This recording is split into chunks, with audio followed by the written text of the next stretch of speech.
અહીં કેમ ઉભો છે? હટાવ લારી, તારા બાપની જગ્યા છે. કાયદો એટલે કાયદો.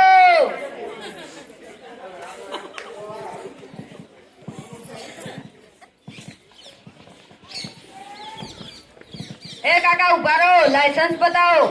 શું ઘરે ભૂલી ગયા? તો પછી દંડ ભરી દો. પાવતી ફડાવો. બોલો નામ.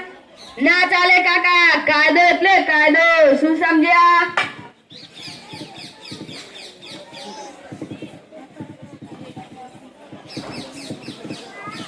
એ ભાઈ કેમ લડો છો? શું આને તમારો હાથ ભાંગી નાખ્યો? એ ચાલ મારી સાથે પોલીસ સ્ટેશન, તને જેલમાં પૂરવો પડશે. ચાલ. શું કહેવું છે? ફરી બોલ. શું તું મને 10,000 રૂપિયા આપીશ અને હું તને છોડી દઉં? હવે તને જેલમાં પૂરવો જ પડશે, કારણ કે કોઈ પોલીસ વાળાને રિશ્વત આપવી એ પણ એક બહુ મોટો ગુનો છે. ચાલ મારી સાથે પોલીસ સ્ટેશન, ચાલ.